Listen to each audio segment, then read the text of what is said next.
Good morning, Gainesville. Good morning. Give us a Sorry.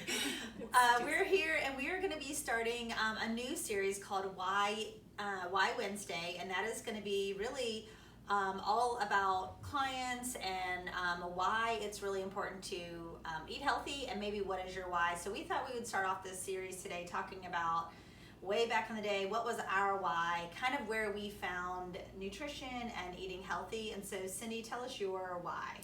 So I think most people who know me know that I'm an occupational therapist, and that's what I do when I'm not here. And early on in my career, and I'm talking about 25 years ago, when I was working at the hospital, I started noticing that 40-year-olds were having strokes. And I always thought that was an old person's disease, so I started wondering what's going on here. And I pretty quickly saw that they all had three things in common, these patients that were having a stroke: diabetes, high blood pressure, and obesity. And so then in continuing education classes for the OT career, I started learning more about nutrition and how it really played a part in all of those diseases. And not only did poor nutrition cause them, but good nutrition could be preventative.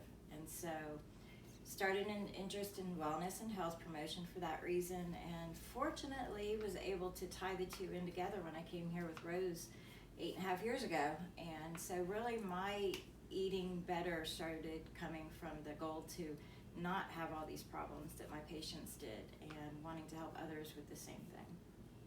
Cool.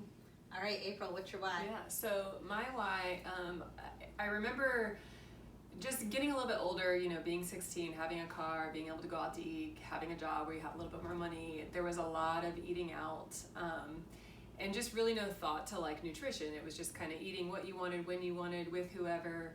So I frequently had stomach aches or just felt really bad after eating, very lethargic.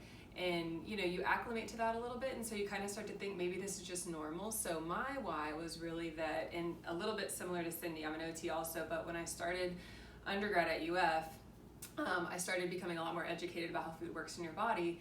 And I realized that you can feed yourself really well, and you don't have to feel lethargic and terrible or bloated after every meal. So I just focused a lot more on filling myself up with a lot of good nutrients, drinking a lot more water, and there was just an immediate noticeable impact where I just felt so much better. And that was just really enlightening to me that, wow, this was something I had actually done to myself. I didn't realize I was doing that and causing this issue, but that's really my why. And so I like people understanding that if you're not feeling good, or you're feeling like you need to take a nap and just be sluggish and stuff after eating, that you may need to fix your food a little bit. So that's what keeps me on track these days. And I think what's important for all of us is this has all been evolving for years. It's not like we just woke up one day and changed everything. So we've been practicing it for a while, but my why was really when I decided to focus more on nourishing myself, was when I realized that I could not outrun my fork anymore. So I've always wanted to be healthy, and always thought that just revolved around exercise, fitness, exercise, eat whatever you want. And I don't think it was till I started to really put those two together and see how related they are, that I really started to focus on my nutrition. Of course, when I had kids, I really started to focus on feeding them well. That was really important to me. And so really my why was really about tying it all in. It was like this missing piece of this puzzle that I had missed, for many, many years. So we hope that we will get to hear your whys, why you've decided to take your health under control. And you guys, this is the time, like more than ever, for you to really take control of your health and be in charge of what you do. And we are here to help. So we'll see you guys next week for your next Why Wednesday. Bye. See you guys. Have a healthy week. Yep.